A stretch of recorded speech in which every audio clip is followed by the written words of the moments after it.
It's not difficult to imagine that one might ask the question, where is God?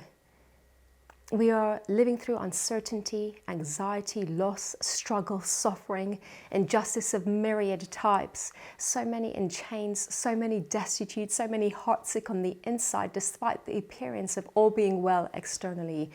Where is God?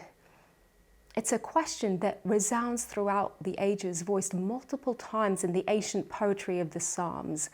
Where is God in all of this?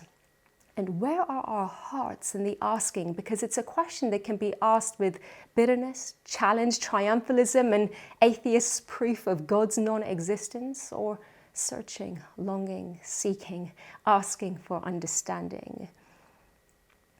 This week, we're reflecting on the intriguing phrase in the Bible, eyes that see and ears that hear. And I want to ask the question, what might it take to see God and to recognize his fingerprints throughout the world? The psalmist writes, why do the nations say, where is their God? And we can only imagine the question born of seeming absence, the seeming absence of God at work, the absence of the kinds of signs that we require or demand or feel would elicit trust and faith from us.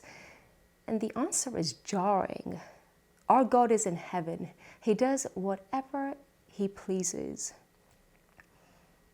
Charles Spurgeon wrote, supreme above all opposing powers the Lord reigns, albeit he may not work miracles at our beck and call. Once they bade his Son come down from the cross that they would believe in him.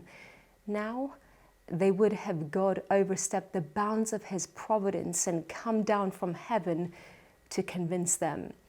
It's a sudden jarring of our agenda. He is above it all. He is not pulled and pushed about by our whims and manipulations. In fact, the previous sentence declares, not to us, Lord, not to us, but to your name be the glory.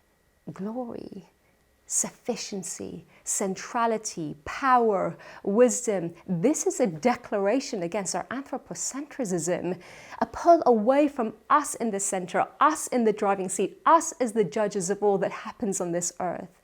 It's a wrenching towards reality, us as peripheral, us as dependent, us as powerless on so many fronts, us as lacking wisdom, us as lacking the perspective of the whole, us as lacking the moral certitude to stand as final arbiters. It's a call to see God as God and to see ourselves for the created beings that we are. But this is surely crushing if you are standing amidst turmoil and looking with bewilderment and pain across the globe. Where is God? A softer question. Seeking, asking, looking, wanting to find.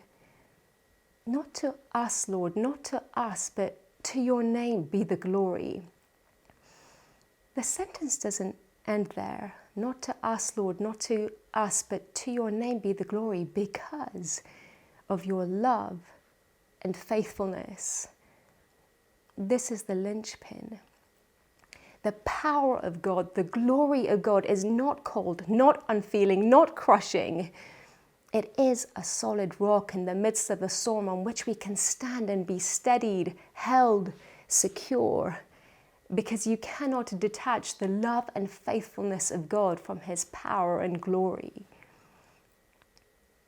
Os Guinness writes, Christians do not say to God, I do not understand you at all, but I trust you anyway. That would be suicidal. Rather, they say, Father, I do not understand you in this situation, but I understand why I trust you anyway. It is therefore reasonable to trust, even when we do not understand. We may be in the dark about what God is doing, but we are not in the dark about God. It might be that as you look across your day to day, you are looking across a harsh landscape and you find yourself asking, where is God? The invitation, even when we are in the dark about what is happening around us, is to not be in the dark about God. The invitation is to know him, to trust him. Not anti-rational, not simplistic or absurd trust.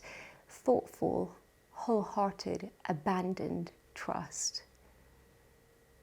There was a song we used to sing, "Open the eyes of my heart, Lord. Open the eyes of my heart. I want to see you."